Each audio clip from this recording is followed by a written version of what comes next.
And iTunes sucks. iTunes does suck. Yeah. Well, yeah. It's bloated. Yeah. Or I won't take a position. I'll say people seem to hate iTunes.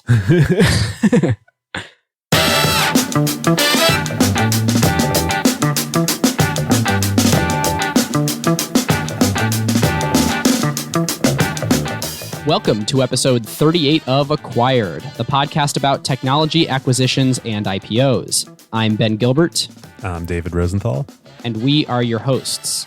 Today, we are covering Apple's 2000 acquisition of SoundJam, which would go on to become iTunes. So, speaking of iTunes, we love iTunes. Well, actually now Apple Podcast reviews. So this is the part of the show where, before we dive into things, I ask you, our listeners, be it a brand new one or someone who's been listening to the show for a while, if you've got some extra time, we would love a review on iTunes. It is how we grow the show and make it better. We've also got a Slack. If you're new to the show, there's over 600 of us that are in the Slack channel talking about technology news, M&A, IPOs, all kinds of stuff. So if you head over to acquired.fm and you'd like to join us, there's a little widget on the sidebar to join us there. And then lastly... That was very clever, Ben. I see what you did there. I like that. Yeah, well, most of the show is kind of unscripted. Like, we have notes, but we don't actually type them out. And then, you try and get too clever when you are typing out the exact words that you're going to say. And listeners... Hey, we're just getting more professional here at Acquired. Yes. That is one thing. Like, listeners who've been listening to the show for a long time, it's funny how with these things... when you decide to up-level a little bit, that becomes the new bar, and then that's just the bar that you have to hit every episode after that. So if anybody's starting a podcast or a creative project, keep that in mind for the future. All these new listeners now are like, wait a minute, this doesn't sound very professional. Yeah, what are these guys talking about? Yeah, hopefully we managed to... This podcast started as Ben and me drinking beer and recording ourselves. That's true. We've come a long way. That's true. Since we started doing these morning recordings and we're in different time zones, we're either a lot more coherent because we're not drinking anymore, or we're a lot less coherent because we're groggy. It's not clear. We will see. Yeah. All right, listeners. Now is a great time to talk about a new partner of ours here on Acquired, Legora, the agentic operating system that is redefining how the world's best legal teams work. Yep. It's sort of obvious that AI is going to completely change the legal industry. I bet most of you listening have dropped a contract into some sort of AI chatbot out there. Legora took that insight and asked the question, what if you really built something with that power from the ground up for the legal industry? So the founders did exactly what great founders do, operate with obsessive customer focus.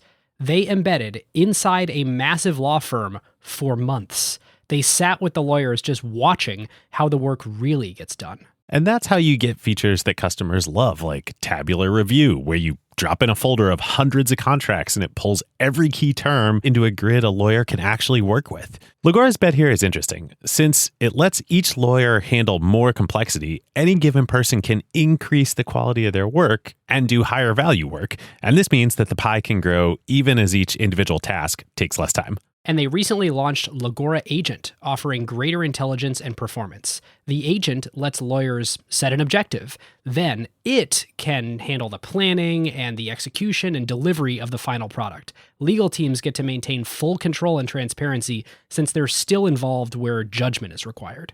And Legora works where you already work. You can use it within Microsoft Word while redlining or drafting. The early Legora numbers essentially speak for themselves. When they have a head-to-head pilot with their top competitor, they win 70% of the time. Legora now has over 100,000 lawyers on the platform from 1,200 legal teams in 50 countries. And crazily, they went from 1 million to 100 million in ARR in about 18 months. Truly insane numbers. And that is the real test. Plenty of things demo well, but the question is whether a busy associate actually reaches for it during crunch time, or whether a partner trusts it before going into a conversation with a major client. If your legal team wants to check it out, whether you're a law firm or you're in-house at a company, you can learn more at legora.com/acquired and just tell them that Ben and David sent you. David, you ready to take us into the acquisition history and facts of SoundJam? Let's do it. We are entering the time machine here at Acquired. Maybe it's a hot tub time machine. Hopefully not. We're going back to all professionalism is out the window today. Apparently. We are going back to the late 90s and the early days of the MP3 and digital audio revolution. And there were a couple apps, or quote programs, as they were called back then, that ruled the day. And if you were a teenager in America, as I was, you definitely had these on your PC: Winamp and Napster. Yep. And oh man, my just to describe what my music listening setup was at this point in my life, it was Napster to get the music. I had this was on I think it was a PowerPC 8500, so it's like a gray Macintosh Tower. So I had the Napster Mac client, and you get music through that, and then okay, so that was after 2000 then. Because there was no Napster Mac client until 2000. Oh, all right. Well, I'm reshuffling my history here a bit, but I guess what I'm getting to here is my hard drive on my computer, I think, was like 4 megabytes, or no, that's wrong. Anyway, gigabytes maybe. I can't remember what it was, but the hard drive of my computer, with all the programs and the system extensions and stuff I had littered around on it, did not have room for MP3s. Like I needed, at least 100 megabytes for my favorite songs at the moment. And I had a zip drive plugged into my computer, and then a series of 100 megabyte zip disks that I could like load my MP3s onto and put them in. I didn't have Winamp because I had a Mac, and I can't remember exactly how I played the files pre-iTunes, but it was a disaster. Like, you're just working directly off the file system. Oh, man. Well, you and every other teenager in America who had a Mac and not a PC had this exact problem. And luckily for you and for everyone else and for Acquired, Jeff Robin and Bill Kincaid step into the fray and emerge as the saviors for teenagers pirating music in America.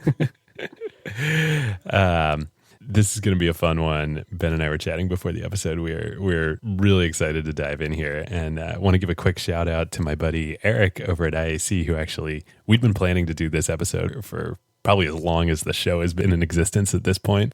But Eric shot me an email a couple weeks ago, and he said, "Hey, I don't know if you explored the company SoundJam as a topic, but it stands out to me as an interesting one because this is the app that not only became iTunes, but may have also influenced the, quote, metal finish of Apple software design over the next several years. And oh boy, did it ever." What a beautiful brushed metal it was. Brushed metal. And Eric says, "I remember buying it, and yes, it came in a box when I was in college because I was looking for an MP3 player for my Mac." Wow. Yeah, I mean, so fast forward from me playing the MP3s off my zip disk and actually playing them through an application, SoundJam was awesome. Like, I remember before Apple acquired them, and then we found out there was going to be an iTunes, playing with SoundJam, and the coolest thing about it was the skins. There were some really, really not tasteful, but like insane skins that would make this thing transform from like a brushed metal rectangle into like the most insane glob of like psychedelic. Yeah. And of course it had the visualizer too, which we'll get into all this, but so 90s. Yep. So Jeff Robin and Bill Kincaid worked at Apple in the mid-90s, and they were engineers, and they were working on the Copeland operating system, which listeners, if you go back to our next episode that we did live at the GeekWire Summit last year, is a key part of the history of what ended up becoming, when Apple acquired Next and became OS X, Copeland was what Apple was working on before that internally, and it completely failed. It was a total disaster, never shipped. But Jeff and Bill were really good engineers at Apple, really highly regarded. And when it never shipped and Apple acquired Next, they ended up leaving the company. And so Robin left, and he became an indie software dev on his own, became really highly regarded, wrote this program called Conflict Catcher, which back in the old pre-OS X Mac days, you had all these extensions for different files on your computer and different programs, and it could become a really mess. The operating system didn't manage it itself. And so he hacked this software together to basically just manage it for everybody. Okay, so Conflict Catcher was amazing because there were some incredibly interesting architecture choices made in Mac OS 9. So when you would load a system extension, they would load in a certain order as you booted your computer up, and that order was alphabetical. And not only that, these system extensions all shared, I think this is right, the same addressable memory space, I believe, with the operating system. Wow. So there were extensions that could accidentally load in an area of memory that another one was trying to directly write to, and they could totally screw with each other and make your computer unbootable. So the only way to do this was like a kind of safe mode thing where you'd go and you try and manually figure out how to turn these things on and off. And Conflict Catcher made it so that you could actually change the order that these things booted and, figure out like, oh, this one conflicts with that one and see it in an interesting way and toggle them on and off so that you didn't have to like manually figure it out how you just horked your computer. Per usual, I'm going to do a quick jump ahead to tech themes. One thing, I love doing these episodes on old software because it's such a reminder of like how far the world has come and how much in software you're standing on the shoulders of giants and work that has been done before you so that you don't have to deal as a user and a software developer, don't have to deal with this stuff anymore. Yep. So that was what Robin did after he left Apple. And Kincaid, he goes to a startup and he's working at the startup, but he also has this hobby on the side, which is that he really likes to race Formula cars. And one day he's driving up to a racetrack in Northern California and he's listening to NPR on the radio as he's driving up there. He blogs about this much later. And he hears on NPR this discussion of MP3s. And this is the late 90s, and they're talking about Napster, and they're talking about this company called Rio, and this player that's just came out, this new piece of hardware called the Diamond that they make that allows you to take MP3s that you have on your computer or that you've downloaded from Napster or the internet, load it onto it, and then listen to them like a Walkman on the go. And he's like, oh, wow, that's really cool. And then on the show, they say, don't get excited, though, Mac users, because it doesn't work with Macs. And he has this thought, and he's like, well, I bet I can make it work with Macs. So he's still working at the startup, but he immediately, on the side, sort of takes this challenge. And the next day, he starts researching MP3. People don't know about MP3s at this point. He'd never heard of it. And he actually calls up Diamond, the company that makes the Rio. And we should say, too, for listeners who weren't alive back then, I mean, these things were everywhere. You walk into a Best Buy or a CompUSA back in the day. There was that one particular model that looked sort of like a lima bean and on one side, and then was like kind of convex curved on the other side, and it like kind of fit in the palm of your hand and had this like blue and black swoosh that ran through it. When I first went to college. I think that's the one that finally had enough megabytes of storage where it could really blow up. So Kincaid calls up Diamond. They're really excited. They're like, yeah, we would love to get this working with Macs. We'll help you out. We'll give you access to our engineering team. And he starts working on it, but he quickly realizes he's not a good enough engineer. Well, he's great at the back end and he can handle the back end, but he's not. They also are going to need kind of a front end and a MP3 management software. And that's not his strength. So he calls up Robin and says, hey, let's get the band back together and work on this.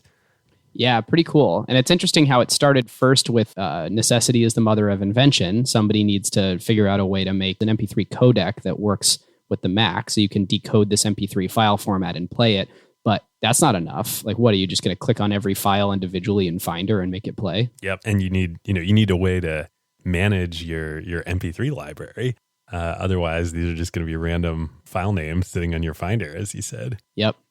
It's funny how we take MP3 for granted today, but it was not a widely known thing. People weren't distributing MP3s.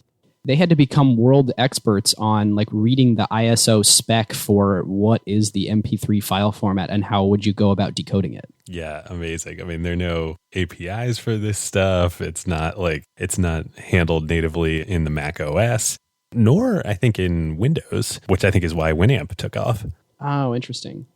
Yeah, that makes sense. So they team up and they quickly bring on a first employee, a third developer to work on it, Dave Heller, who actually I don't think they worked with him at Apple. I think they knew him separately. And they get cranking and they build a first version of the product. They decide to call it SoundJam. And they need to get it out to users, to all these Mac users who want to get in on the MP3 revolution. But first they need a publisher because in those days, if you wanted to distribute software, you needed a publisher to do it because you needed to get it on a CD and shrink wrapped in a box and delivered to Best Buy and CompUSA and all these computer stores where people bought software. Unbelievable. I forgot that this notion existed of like, oh, you need a publisher to distribute your software. I was doing the research and saw like Cassidy and Green would distributed the software, and I'm like, yep. Wait, so that's who they go with. Who had distributed Conflict Center for Robin before? Yeah, and I'm like, what? Like, wait, so who's getting acquired by Apple? Why are there two companies involved here? Oh, publishers were a thing. It's amazing how much things have changed since then. But this is so awesome. What you're not going to get these days with software and and when you don't need a publisher. So Cassidy and Green, the publisher that they go with, had an employee who wrote the manuals for the software that they published, whose name was David Pogue, who is the David Pogue, who would soon thereafter go to work for the New York Times and become, the Walt Mossberg of the New York Times. And so he actually wrote the manual for SoundJam, which is pretty awesome. Amazing. And David is now the editor of Yahoo Tech, I believe, that publication. Yep, I believe that's right. I think he's left the New York Times now. Pretty amazing. It's a great little Easter egg that I found too in doing the research. So they, on the strength of the Pogue written manual, the SoundJam comes out in I believe late 1998, and it totally huge reception. Everybody, like we've been saying, who wants to get into, wants to participate in the digital music revolution on a Mac, this is by far the best software when it comes out to do it. And Macworld, the magazine, writes a review of it and says, of all the MP3 software available for the Mac, Cassidy and Green's new SoundJam MP, which I think MP stands for music player. I believe so, yeah.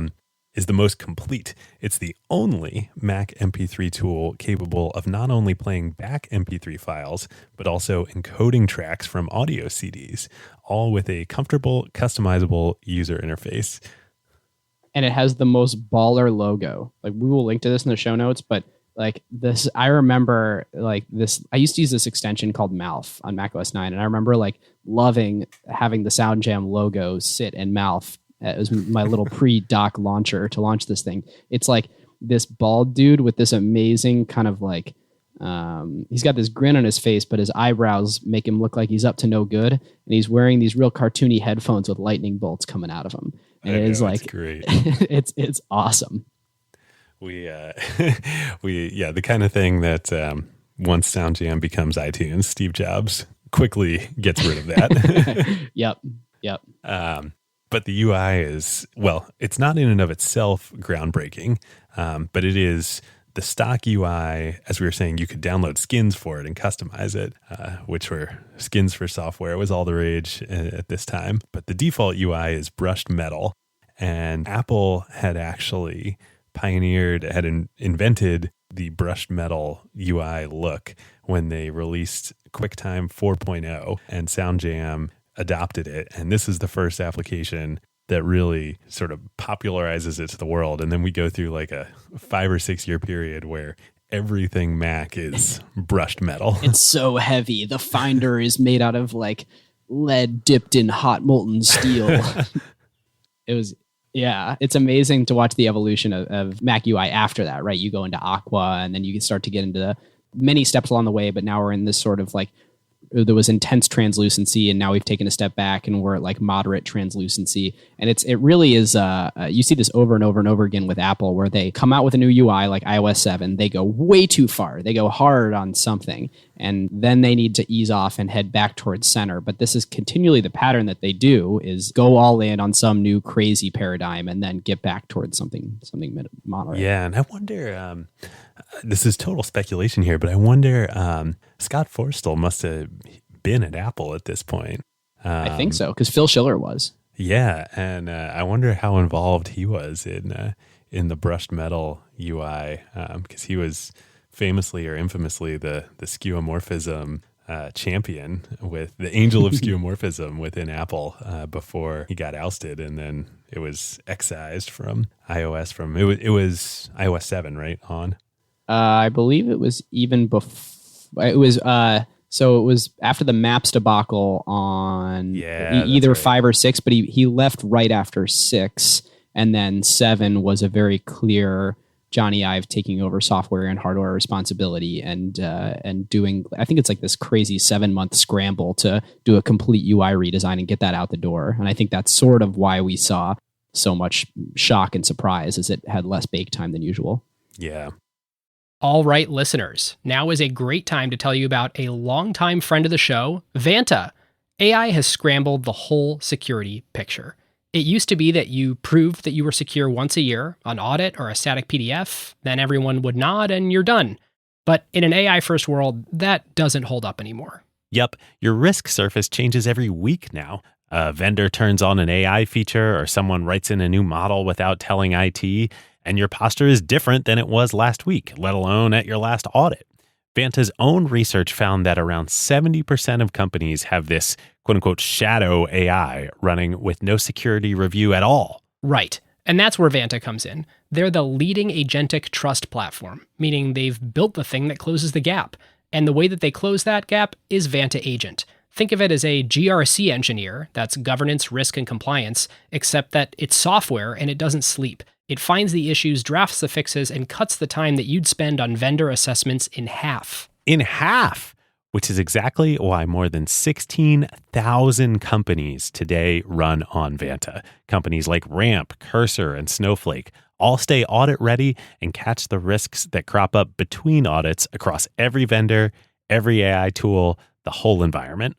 And that's the real value. Trust has to be continuous now, which is why Vanta automates your security, your compliance, and the work to earn and prove trust. We're huge fans of Vanta over here, and literally hundreds of acquired listeners have become Vanta customers at their companies over the years. So you can get $1,000 off Vanta at vanta.com/acquired. That's VANTA.com/acquired for $1,000 off, and just tell them that Ben and David sent you. The other main famous and now in hindsight infamous UI element of SoundJam was the visualizer. And Apple included this when they launched it in iTunes.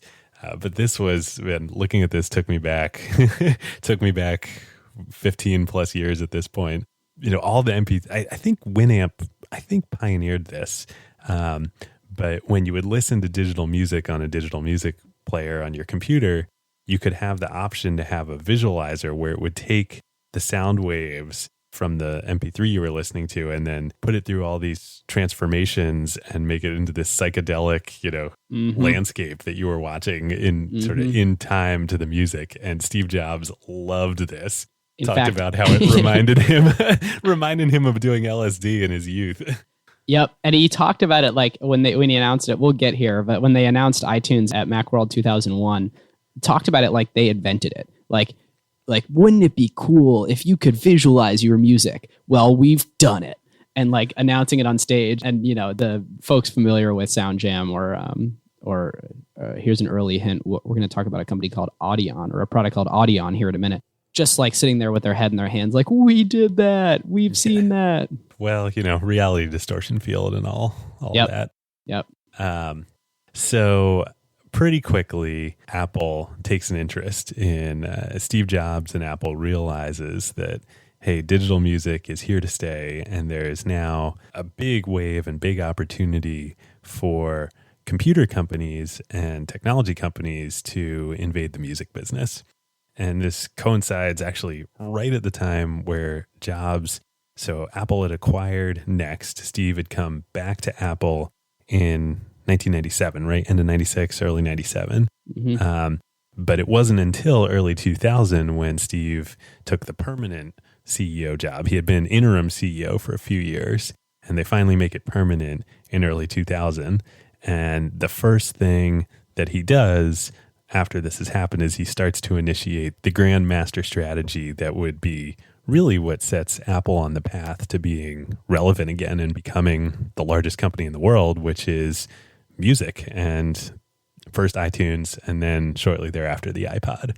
The digital hub strategy. This was a major key ingredient. I mean, when you talk about ecosystem business models, Apple is like the perfect case study of the behemoth that they've become today, all being bootstrapped off this idea of iTunes was the software hub for everything.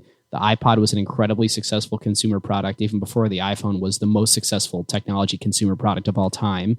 And the whole thing was predicated on this idea that you can take your music with you. You've got this iPod. It's all managed there on your computer on iTunes. It syncs, quote unquote, seamlessly. And then you can take it with you, bring it back to your Mac. And for a long time, especially when iTunes was Mac only, like this was a reason to get a Mac. Like you buy the iPod showed you in the door, and then you became a Mac user. And they really, really grew a user base with kind of this iPod as lead generation strategy. Yeah, I mean, I remember all this happening my first couple of years in college, and so many of my friends switching from PCs and Windows to Macs just so that they could get an iPod. Pretty crazy. I mean, that is like that is using an incredible product as a really, really high leverage position. Yeah. So going back to early 2000, this is all just a dream in Steve Jobs, a very, very prescient dream in Steve Jobs' head. But he knows he needs to move fast. And he decides that Apple, rather than they're going to start developing what will become iTunes, of course, I'm sure they started working on it in-house, but they really wanted to buy one of the existing players in the market and accelerate development. Apple actually released something in June of 2000 called Music Player. That was 6 months before iTunes came out. And It is like the most basic sort of the Finder. When you look at it, you're like, that's a separate app. It's a pretty bare bones thing. Yep. So there's SoundJam, obviously. And then there's also, as Ben alluded to, another product at this point in the market called Audion.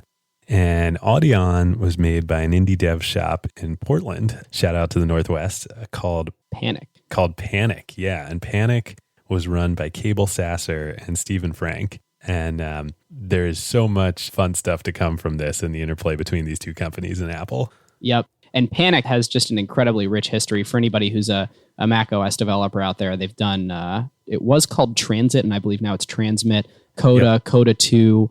If anybody's played Firewatch, they had a hand in building the game Firewatch, and they're truly like a gem of the Northwest, of indie Mac and iOS development. Just an awesome software shop. And they have this, they're just quirky people. Like it's an interesting little aside, but like Cable releases this hilarious blog post every year that's like the most amazing fireworks packaging he's found for the 4th of July. And he's like a connoisseur of ridiculous fireworks packaging. They have all kinds of just like crazy company traditions. There's this incredible blog post that they've put up about how they created the super unique sign that's on their building now as they've grown. And they have a shop in downtown Portland. And I remember I've been following Panic for years, and we're about to dive in a little bit to the story of how Audion, was competing with SoundJam and the different fates that they ended up taking. But there's this incredible blog post. Anybody that's interested in this story should go and read the long story by Cable Sasser of Audion's sort of history and story all the way through to its resting place that they have on their website. Yeah, and we're going to quote liberally from it in a minute, but it's so funny to think about if all of this were playing out today. Apple's looking to buy a company to get into what's clearly a big technology wave, which is digital music and digital audio. And their two options are two indie dev software shops. Today there would be 15 VC funded companies all pursuing the same thing, all having raised 50 million plus. Yeah, David, why weren't there? Like there was venture around at this time. We were pre, was it all going into internet companies and an MP3 decoder with a desktop UI just not splashy enough? Well, yeah, I mean, there certainly was venture at the time. I mean, this was the middle of the tech bubble. Yeah. But I think a couple things, like one, we're talking about Mac only, and that was just a tiny, tiny portion of the market at that point, at least from a VC perspective. And two, I mean, I think we're also just really early in the consumerization of the internet. I mean, Amazon is around and e-commerce is a thing. Pets.com is a thing, and Cosmo and Webvan and all those. But the idea, like there's no Facebook, there's no MySpace. The idea of consumers doing things, sort of for free and quasi-legally. Napster, of course, is around, and AOL has bought Winamp at this point, which we'll get into. But for whatever reason, it wasn't a huge focus area for VCs.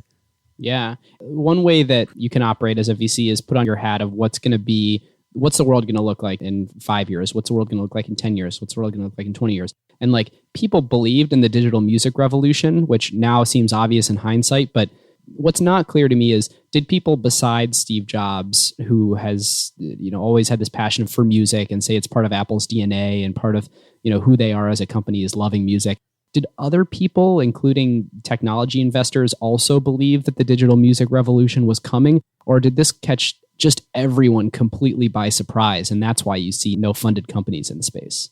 Yeah, I don't know. It's a great question.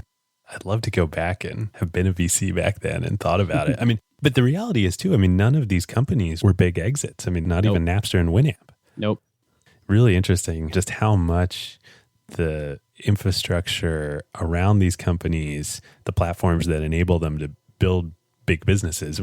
Maybe not in music today, as we'll get into later in the show, but certainly, you think about Facebook, you think about Instagram, you think about Snapchat, just how much that's changed over, what is a long time in technology, but not that long, relative to other businesses.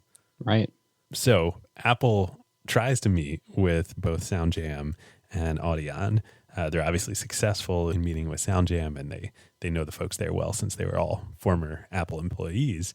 But Audion and Panic, they've separately been negotiating with AOL, which owned Winamp and was considering also acquiring Audion and bringing it into the fold and having it power, sort of the Winamp version for Macs. And when Apple reached out to them, they didn't realize what Apple wanted, that they wanted to buy them. And so they asked, they thought that they needed, even though they hadn't yet been acquired by AOL, they thought it was only right to ask AOL to be part of the meeting too. Yep. You think about the Panic guys, these are not like business tycoons, like the stories that we've talked about where you have incredibly savvy sort of investment-minded CEOs running these empires. Like, this is a couple of guys sort of working on this thing out of a passion project and just a burning desire to ship the best software for this use case that they possibly could. And so, for them, they didn't think about like, oh, do we have a no shop clause or anything like that? It was much more like, well, we've already started talking with these guys AOL. So, even though it's AOL and they're not the most benevolent people in the world, and we're not even sure we want to go work for them, it's probably a good idea to like, see what they think include first. Include them in this. Yeah. Yeah. And it's so funny. At the same time, of course, there's all sorts of corporate bureaucracy at AOL, and executives are changing, and they can't make the meeting happen. So it just doesn't happen. Audion and Panic never meet with Apple. Well, they meet later, but at this point in time, they don't meet with them. And then the deal with AOL ends up falling through too, so they don't get acquired by AOL either. And it's unclear that they actually would have wanted to. Right. Especially given all the corporate bureaucracy that was going on there at the time. But instead, Apple needs to move forward, and so they acquire SoundJam at some point during kind of mid-2000, and Kincaid and Robin and Heller all come back to Apple, join, and they start basically ASAP turning it into iTunes because they find out that Steve Jobs wants to launch iTunes at Macworld in January 2001, 6 months later. And they're doing this very quietly. SoundJam users got no notification. There was no public announcement. That nobody really knew that Apple owned SoundJam, and it wouldn't be around for the foreseeable future at this point. Yep. And there's some rumors in the industry that start leaking, but nobody really knows what's going on. And the Panic guys definitely don't know what's going on. So they, come January, go to Macworld like every indie. David, there is one absolutely amazing little tidbit in here, and that's when Cable Sasser at Panic got word that something may be going on with SoundJam, and it wasn't totally clear what. He called the tech support line for SoundJam for the publisher. Asked, yeah. Hey, is it like a good idea for me to buy the next version of SoundJam? Like implying like, is it going to continue to be maintained, supported, and got this like shaky like, I don't see why not. So they're worried. Super funny. This blog post is great, and it's so kind of Cable to history and to the community to write with such candor about everything that happened. Yeah, and he's such a great writer too, and you really get the sense that he and Steve at Panic were, they were doing this because they love making great software and still do. Yeah. So they go to Macworld in 2001. And the rumor is that Apple's going to do something big in music, and they're sitting in the audience, and Jobs comes on stage and announces iTunes. And they're like, well, that looks a lot like SoundJam. And it has visualizers. It's, much more full featured.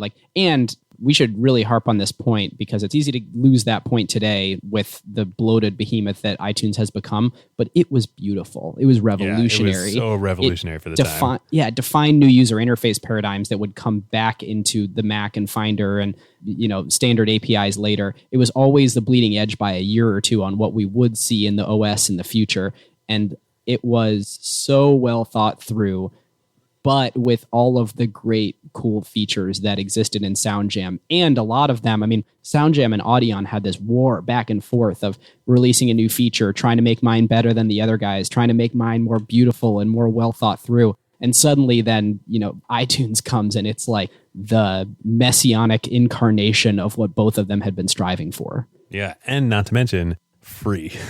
So included in Mac OS and completely free for download.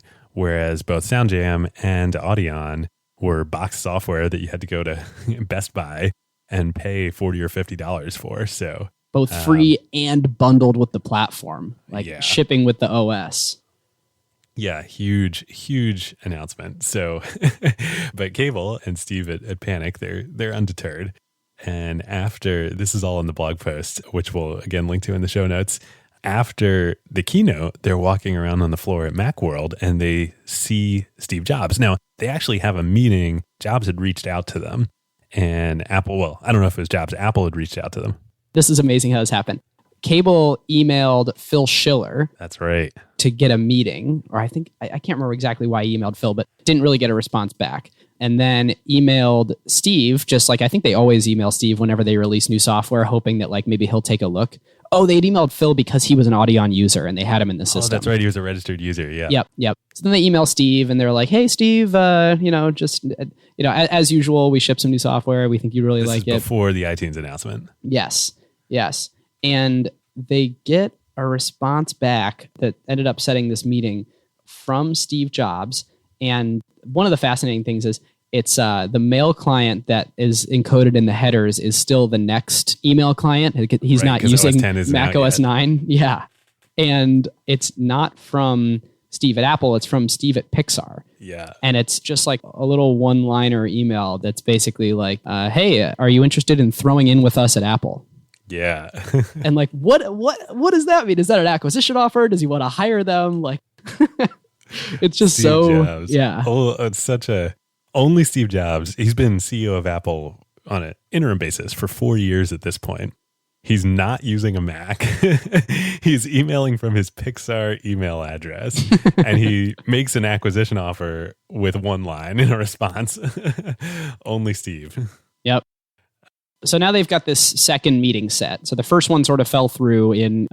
So they get a second meeting set up for a couple days after Macworld, but they were there and in the audience they see Steve on the floor afterwards, and so they go up to him and they say, "Hey Steve, it's us. We're the the Audion guys." And Cable transcribes this in the blog post, and Steve says to Cable's recollection something like, "Oh hey Steve, nice to meet you. So tell me, what do you think of iTunes?" And Cable says, "Well, I think it looks great. You guys have done a great job, but, I still feel that we'll do all right with Audion." And then Steve says, "Oh, really? Well, that's interesting because honestly, I don't think you guys have a chance." So Steve Jobs. And Cable says, "Well, Steve, I really think it'll still find an audience. We've got a lot of higher end features that you guys probably won't ever add." Steve says, "Yeah, like what?" And then Cable's like, "Well, you can keep count of how many times you've played a song, and you can even rate your songs by popularity." And Steve responds, "Why the hell would anybody want to do that?" And sure enough, they ship that in iTunes in the near future. iTunes 2.0 in the near future.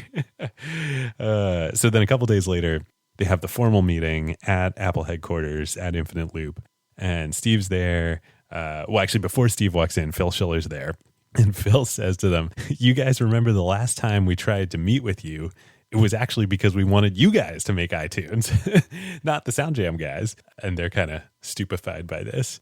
And then right after that, Steve Jobs walks in and supposedly throws his feet up on the table and gets right to the heart of things. He asks them a bunch of questions. He wants to know, how big they are, how long they've been doing this, why they're doing it. And then he says, do you have any other ideas for apps you want to work on?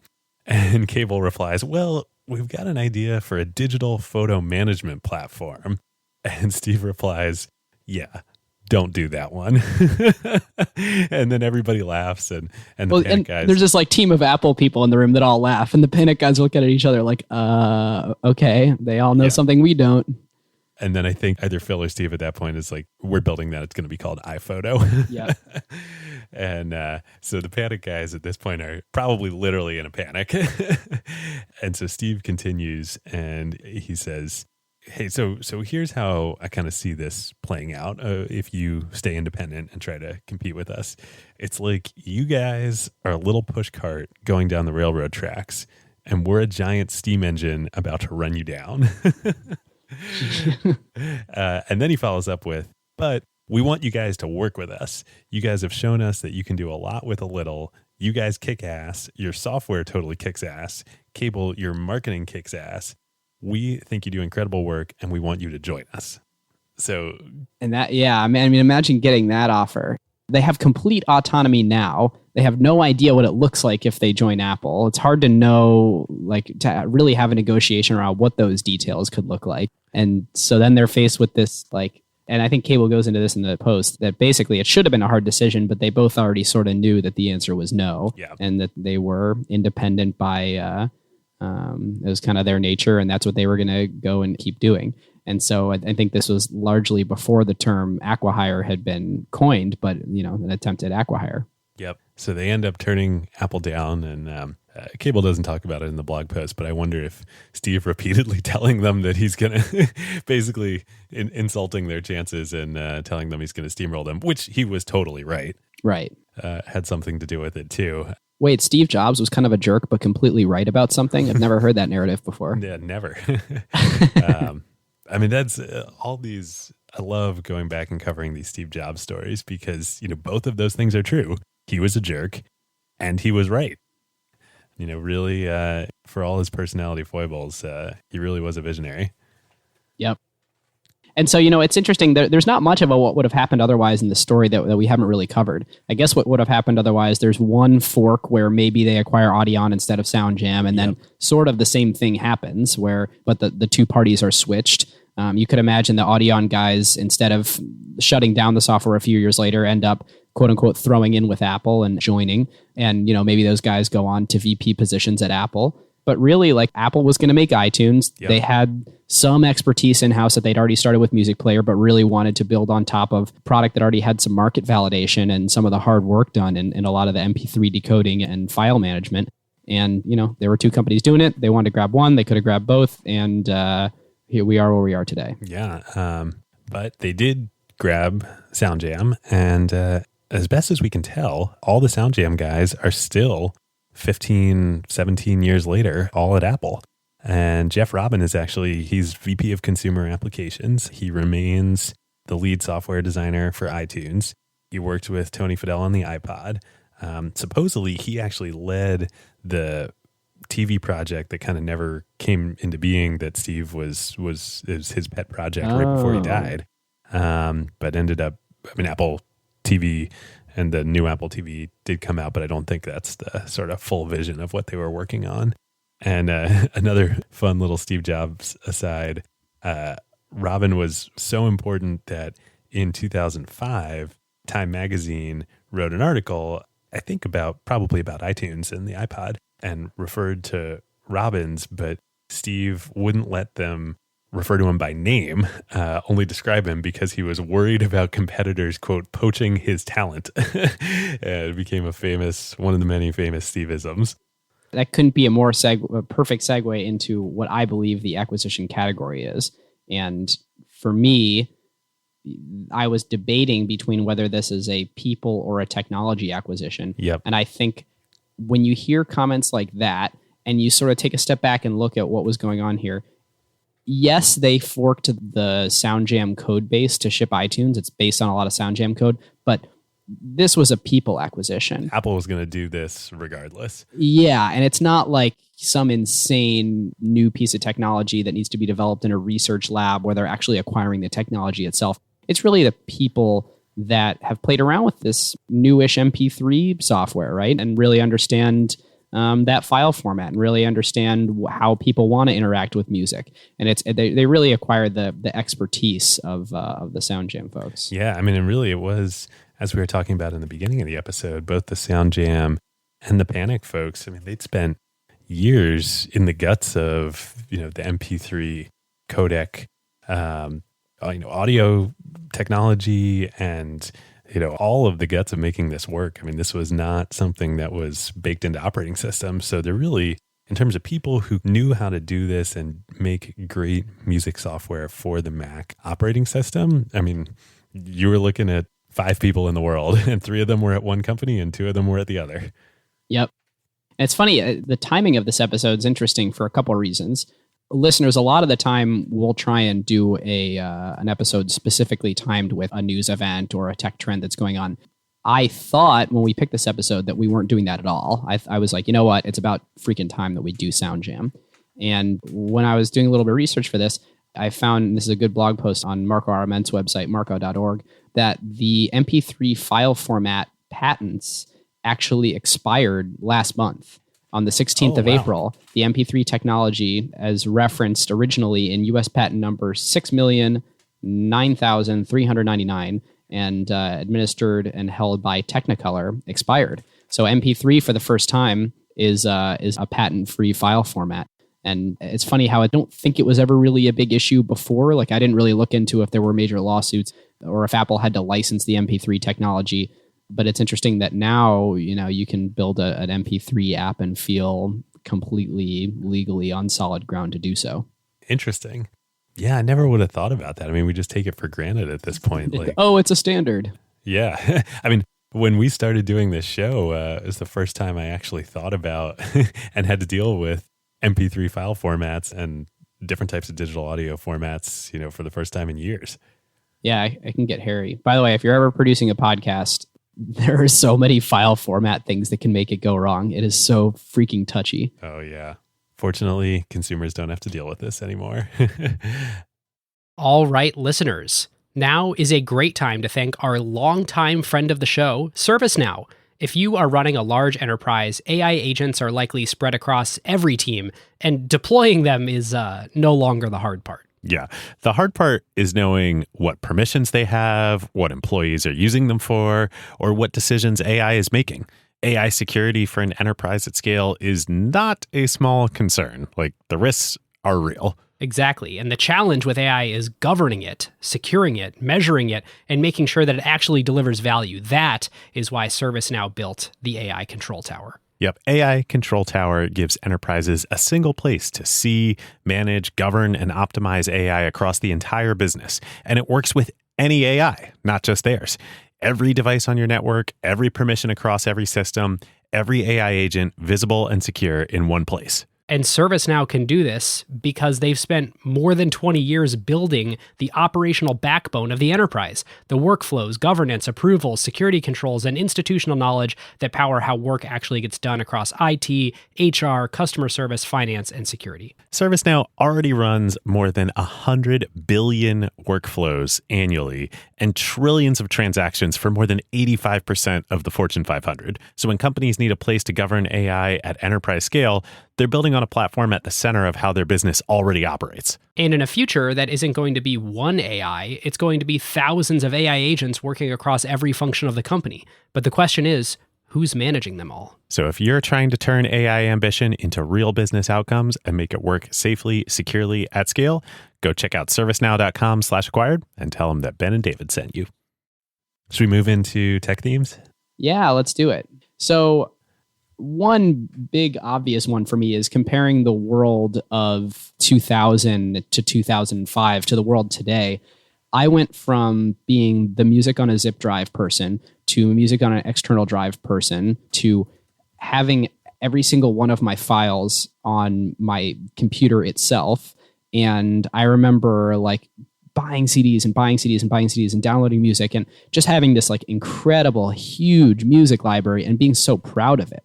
Like I would go over to a friend's house and we would hang out together and like show off cool songs that we had. And like I had the entire Beatles CD collection imported into my computer. This was the version of your album collection, when our parents' generation growing up, it was so important. It was such a stamp of who you were, or your cassette tape or 8-track collection in the 70s. And today, today I'm a very loyal Spotify user, and it really exemplifies how much of ownership and much of products that I would buy have shifted to subscription in my life. Like I don't have a car. I use Uber. I don't buy movies. I subscribe to Netflix. I don't have a music library, which was a part of my identity for a while because I subscribe to Spotify and it's all available on demand and I can stream it and I can get it anywhere on any device. And it's really this world that we live in of everything as a service and everything as a subscription. And I think... Yeah, you don't have collections anymore. Totally. And I think that's only going to continue to happen. And I think, honestly, that's when we at Pioneer Square Labs, when we think a lot about like new businesses to start, it's like, where's there additional white space and things that people buy now that they could subscribe to? Yeah. Well, and I think a super interesting question for you is, and for all of us is, as those signifiers of identity have disappeared with the transition from ownership to renting to subscription of content, what are the new signifiers of identity? Identity, yes. Is it the filters you use on Snapchat? I mean, but those are available to everyone at any time too. You're essentially subscribing to those. Right. How can people be creative in a way that defines themselves and express their individuality? Yeah. In a world of so much wide availability. I mean, I think this is a consequence, both, as you were saying, of the shift to everything on demand and subscription versus ownership, but also of the massive broadening of reach of social networks, of Instagram, of Facebook, and of Snapchat in its own way too. I mean, I think while it opens up communication and the possibility to be seen and heard to so many people, to so much wider of an audience, it also at the same time has a, homogenizing effect. Yeah, totally. I mean, it's interesting to start thinking more about like things that haven't been homogenized yet that could be. Like you see signs, right now, like everyone gets the same opportunity to post an Instagram shot, and you just get to pick like what pixels are you lighting up, what colors in that square that make you an individual. And there's all these people doing food photography. And then on the other side of the coin, there's people drinking Soylent and like deciding that like, oh, that what that guy eats is, I don't need to differentiate myself on what I eat, and I don't actually take that much joy in it. So whatever, I'll just drink Soylent, and like it is quote unquote nutritious and everything that I need. And it's interesting to start thinking about like there's people that pride themselves on taking the photos of food, and there's other people that have written that off, and they're like, nope, that's the way that I'm going to be the same as everyone. And it's almost like, when you think about a business, like where are we going to differentiate and where are we going to be world class and where are we going to just try and outsource our non-core competencies or be table stakes in these areas that aren't our core competencies? As you port that to people, do you think that we're getting less and less opportunities to be different and define our own core competencies because there's an ease of availability to be table stakes and everything else because there is everything as a service, or you sort of can outsource everything? Yeah, I mean, I really think so. The really interesting question is like, are we at the crest of the wave here or the nadir of the wave in terms of is individuality and individual expression, especially in physical things and collections, is it going to continue to decline, or is there going to be a reaction and a pushback to this homogenization to the extent that people are feeling it and people are going to want to go back? I think this might be why you're seeing physical album sales and LPs. Vinyl is coming back. Vinyl continues to grow 50% year over year. Yeah. Yeah. I think it's why you're seeing a really vibrant, pen and pencil, paper notebook, Moleskines and other, Moleskine is corporate now, boutique notebooks, all sorts of things. You're seeing it in clothes and fashion. And I wonder if there is something similar digital and tech-enabled sort of route to more honest and individual expression that can start to emerge. Yeah, that's really interesting. I've got a couple more that are not nearly as ethereal. Yeah, yeah, we've waxed philosophical on that too. Go ahead. You want to do yours quickly, and then I'll jump in with a couple. Yeah, so it's interesting, the companies acquiring former employees theme. When we started Acquired, as longtime listeners know, we do this to try and find common threads between successful acquisitions to really understand what makes a successful acquisition and IPO, so that, as we build companies in the earliest stages, how can we build with those things in mind? That, you need a very successful integration or a very successful IPO, and you don't want to build something that's great early and then sucks when it's acquired or something. So one thing that I totally thought was going to be a theme that we have only seen once besides this episode is companies acquiring people that used to work for them. And that previous one is Steve Jobs and Next. Right. And we talked about that it could happen in the Jet episode, where potentially Mark Lowry could end up back at Amazon, and there's a bidding war with Walmart because Walmart really wanted to keep Jet out of the hands of Amazon. But we really haven't seen it. And if you would have asked me a couple of years ago, is that a common thread of someone leaving the company, starting a thing, and it getting bought and bringing them back in? It seemed like it was a common thing, but it has not been the predominant story of these very successful IPOs that we've been talking about, or these very successful acquisitions. If anything, it's kind of the opposite. I wonder if, I think a lot of big tech companies are buying companies that are started by people from their rivals. I think about, Facebook buying Instagram, and obviously, that is our benchmark here at Acquired. I mean, there is, even as Instagram just continues to crush it, I mean, that is going to go down as one of the best purchases of all time in any industry, technology or otherwise. But, Kevin Systrom came from Google, and there's so much Google DNA that has come into Facebook through acquisitions. And similarly, Apple DNA into Google, or Facebook and Amazon, or, what have you. Yep. All right, I've got one more, and that one is this rising tide lifts all ships concept, where if any of the listeners are familiar with the Indie Mac ecosystem, there's this concept of getting Sherlocked, where Apple introduced search, sort of Sherlock the feature, and that was a third-party utility before. And when it got built into the platform, that we're very sorry, thank you for the idea, thank you for building on our platform, we've destroyed you. And there are times where that is terrible, and there are other times where they do a bare bones implementation on the platform level and it gets better for everyone. And an example of that, I mentioned Marco Arment before, but he built Instapaper before doing Overcast. And with Instapaper, Apple came out with Safari Reading List that was baked into the operating system and into the browser. And that actually raised awareness of the category, of the concept that you could save things to read later, and was good for Instapaper. And it's interesting to think about how sometimes that's the case, but sometimes it kills you. And in this case, Audion guys were hoping, well, maybe Apple did sort of a bare bones thing here, and for pro sophisticated users, they can find out about music management through Apple and then come and buy our software. And that totally didn't happen. iTunes was too full-featured, number one.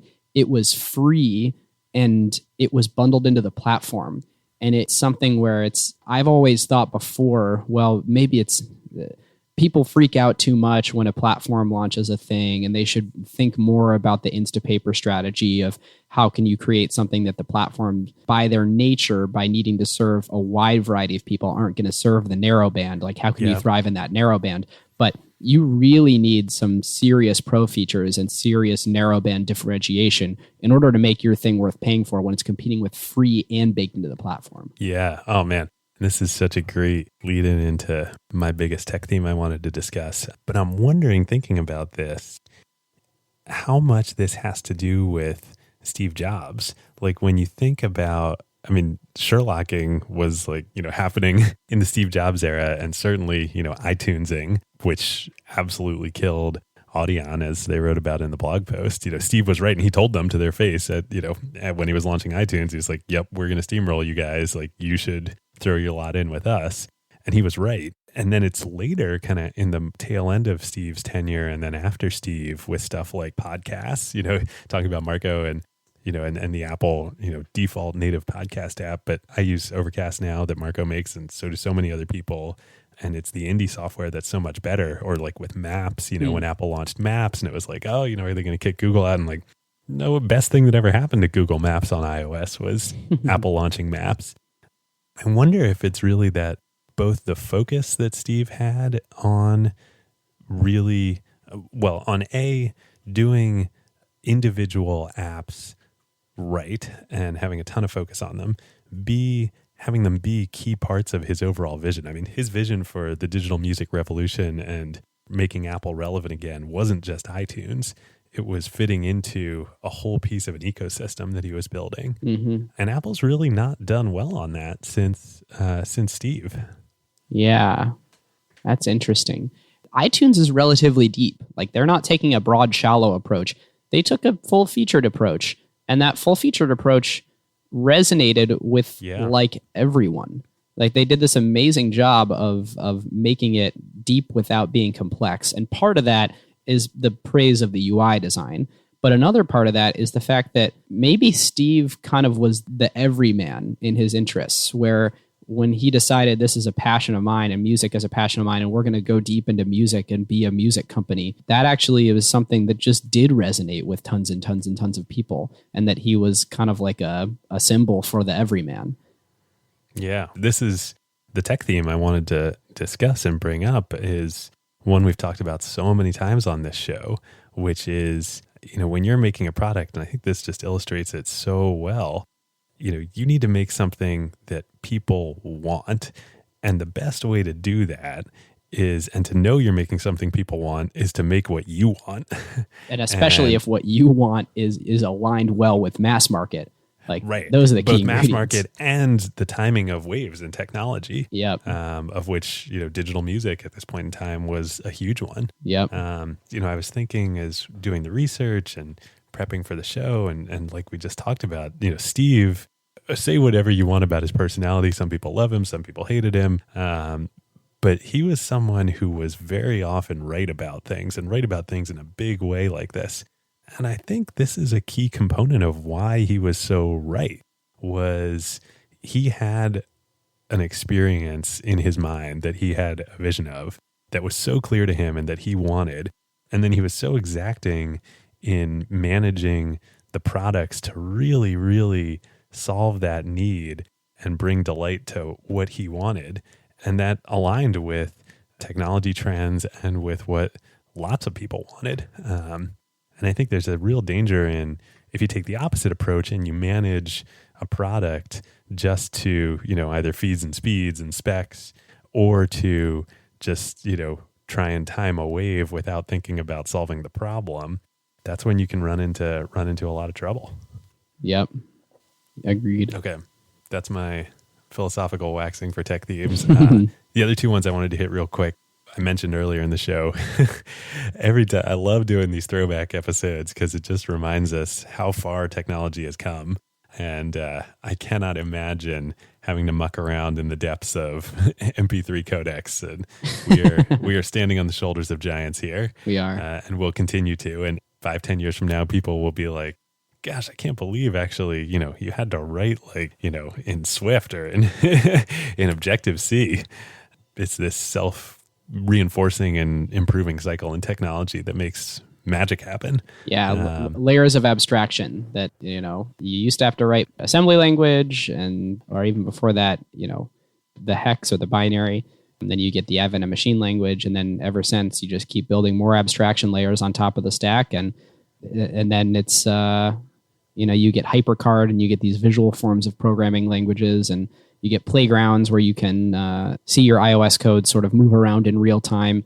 And we have yet to... There have been many times where people have envisioned the way that we will program visually and easily in the future, and you don't actually have to know about the guts. But often, to do the specialized thing or to do the best thing, you really do need to know a lot about the guts. And I'm very curious to watch and see, I think to do the easy thing, we're going to have platforms, but to do the hard thing, no one who built the platform envisioned the really hard differentiated thing that you want to do. So I think there's always space if you want to be different at the difficult product level, there's always a space to know what's under your layers of abstraction. Again, Steve Jobs, it's back to his favorite Alan Kay quote. If you really care about software, you should really care about hardware. Yeah. Okay, last one I wanted to make real quick is just this whole idea that, again, we've talked about on this show and this episode and others is it's really hard to compete with free in technology. And if you have a utility app and it's just a utility, somebody, if there is a big enough market for that, somebody is going to come along and make it free, and you are not going to be able to capture long-term value just from utility. But what does capture long-term value, is either an ecosystem like iTunes and the iPod and the Mac and the digital hub, and sort of bundling. There's two ways to make money in business, bundling and unbundling, as we talked about on the last show. Or taking an approach of creating a network around it like Instagram did. I mean, Instagram was Hipstamatic. It was a photo filter utility, but they created a network around it, not just a utility. And I think there's a big lesson there. Utilities can be a great wedge of an entry as a product into building a customer base, but you can't stop just there if you want to build a sustainable business. You have to create either an ecosystem or a network around it. Yep. Love that point. All right, should we go into grading? Let's do it. Okay, so the financials are silly on this one. Like, we don't even have numbers to run. Like, the purchase price of this thing was so small. For all we know, they might not have even really bought it. They might have just hired the guys. Yep, totally. And getting an opportunity, if you're those guys and they say, hey, we'll pay you a little bit more than you're making on your own right now, you'll get a stable wage, and we're going to distribute it to way more people and give you some team members. It's like, all right, done, deal. It sounds great. And you get to be the key architects on, what grew into the most powerful and best product ecosystem and business in the history of technology. Yep.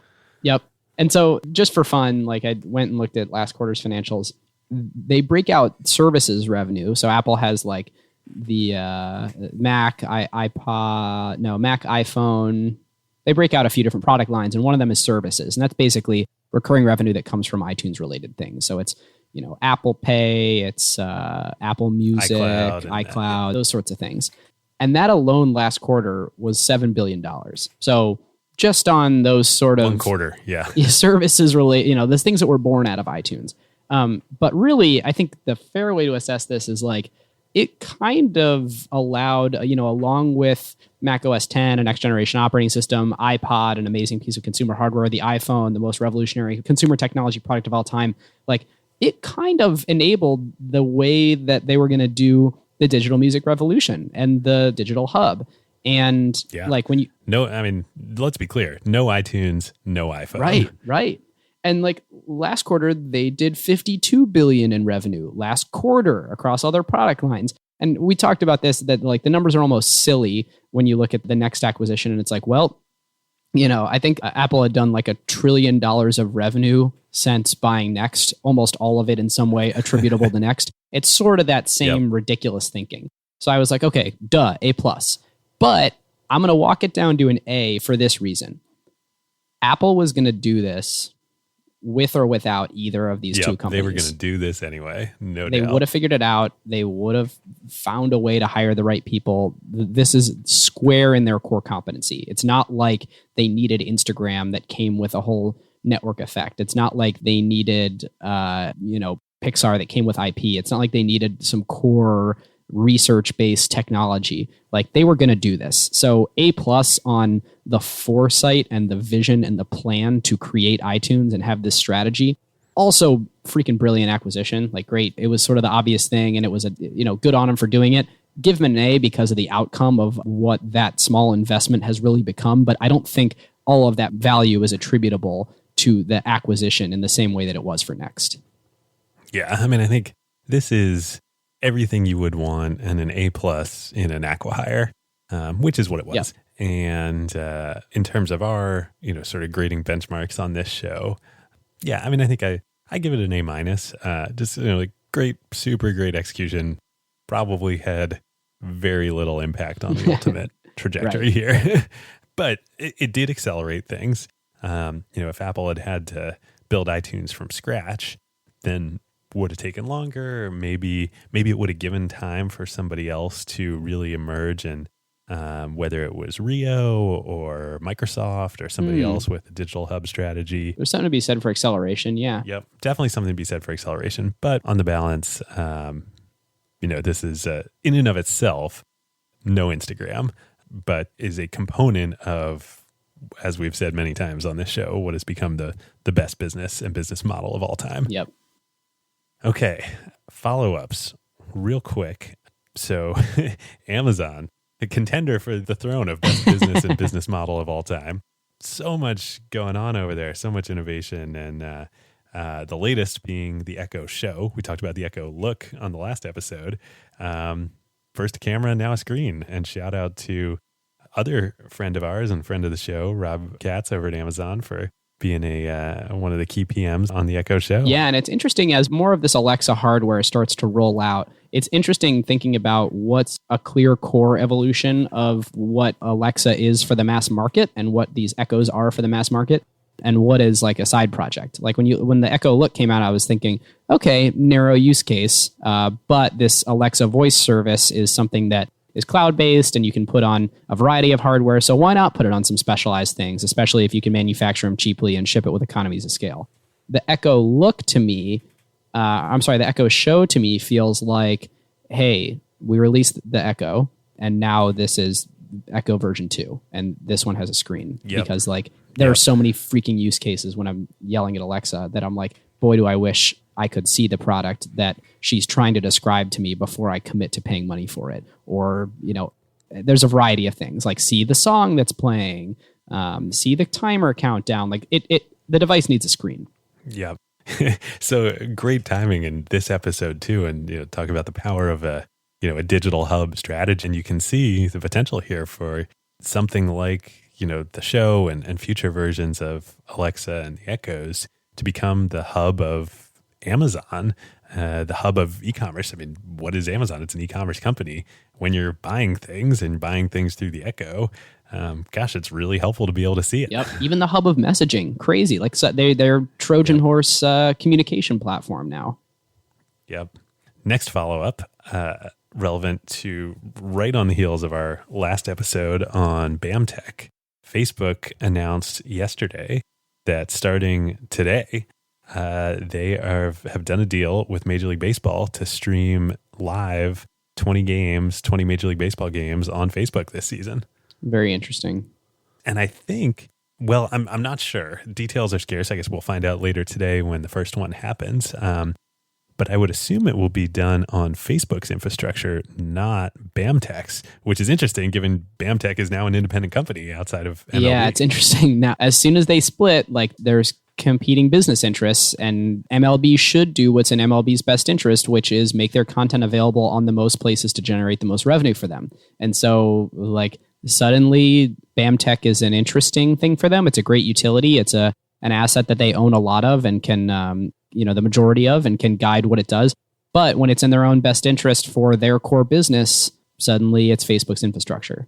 Yep. Which let's continue to harp on the fact that the horizontal versus vertical problem that we touched on last episode that so many people fail at, Major League Baseball is doing a great job at knowing, hey, our main priority is our main priority. And this BAMTech thing helps us when it helps us, but otherwise go be your own business. Yep. And this is, a great, we talked about on the show, why is it in MLB's interest to spin this off? Can see why it's in BAMTech's interest. But this is a great example of why it was in MLB's interest to do this. Now they can focus on the main thing and serve their customers where they are. Yep. One more piece of follow-up. Yep. So Snap. Snap had their first earnings call where they, in a single day, dropped from $22.29 down to $18.05. After being up even higher before that. They announced they had a $2.2 billion loss, $2 billion of which could be attributed to stock-based compensation related to restricted stock units with a performance condition. So everyone's freaking out. It's back up to over $20 now. Everyone's freaking out about this loss. And yes, they're losing a lot of money. Yes, that's true. I'm much more concerned about the potential slowing of user growth from the Instagram, all the Instagram features really cutting them out before they have a chance to grow to a larger audience. But I think the $2.2 billion loss was very overhyped. It's a one-time event with a lot of these RSUs. Much of it the public already knew about. That was the 800 million $1 million CEO bonus that is about. a very weird thing. That go listen to the Snap episode if you're interested in that. But basically, like, all that should have been priced in and expected. It happened. I think it vested like a little bit earlier than people thought, which is why it came as more of a surprise. But interesting. It's a lot of hype. There's still a long game here. Let's see what the next 8 earnings calls look like. Yeah, I mean, to me, the Snap earnings call was like, I guess unsurprising. I mean, these things take time, but it's like, okay, well, that didn't really answer the question. We got to wait till the next one, and the question is user growth. And can they reignite it? And it ticked up a little bit from the last couple quarters, but not enough that it was. Snap has not yet and will need to in the next 6 to 12 months, maybe slightly longer, but I don't think they have that much time. They're going to need to definitively answer yes or no and how they're going to reignite user growth. And this is, like we talked about on the episode, I mean, just the exact same situation that Facebook was in right after their IPO with totally missing mobile. And it'll be very interesting to watch. And of course, that was when Facebook acquired Instagram. And as of yet, Snap has not made any major either internal product announcements or acquisitions along those lines. But, I think these next 6 to 12 months are really when the next few years of Snap are going to be forged. Maybe they'll ship free AR, VR spectacles to everyone, get everyone on their platform, and then I don't know. Well, that's one way to use your IPO cash. That's right. All right. Should we move on to carve-outs? Let's do it. So mine is accidentally very aligned. I was looking through, the way that I generally do carve-outs is I'll look through my Instapaper and say, what did I read this week? And I'll flip through my Overcast and say, what podcast did I listen to this week? And the one that stood out to me as the most interesting thing I consumed was the Internet History Podcast. Shout out to Brian McCullough, friend of the pod. And the Napster story with Jordan Ritter. Oh, yeah. So great. I'm so glad that episode came together. Both of them friends of us and friends of the show. And that was a great episode. Highly recommend. Everyone go check it out. And Jordan, it's very relevant to this episode, talking about early days of the digital music revolution and Napster and MP3s. And Jordan is just a fantastic guest. He's very honest and open about the dynamics at the company and in the industry and how Napster played out. Very worth listening to. Yeah, especially if you are listening to Acquired because you like narratives and you like hearing the backstories of this stuff and the details and what went down and the inside baseball. It's all there. So also thank you, David, for doing my carve-out explanation for me. I'm going to send mine. Sorry about that. I just totally I'm going to send mine to you. Hijacked your carve-out. I'll send you my carve-outs beforehand now, and that way you can prepare a little something. I couldn't help myself. I'm sorry. Pour myself a glass and just listen. Do you want to do mine?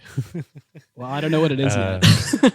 Mine is actually, well, I don't know if you could do mine. Fun, totally unrelated. As we've talked about on this show, my wife Jenny and I have been on a bit of a travel expedition over the last few months, and we wrapped it up. We just got back to the States yesterday, which again is probably why, if we're less professional on this episode, we can blame it on the jet lag. But one of our last stops before we came home was Israel, and neither of us had ever been before, and was just such a amazing, eye-opening experience in so many ways. And so glad we went, and just really would recommend to everybody, if you have a chance, if you live in America or you live in Europe or elsewhere in Asia or Africa, and you haven't been to Israel, you haven't been to the Middle East. So basically, if you don't live in South America. Yeah, well, or if you live in South America, yeah. If you don't live in the Middle East, let's put it that way. I see. Yeah.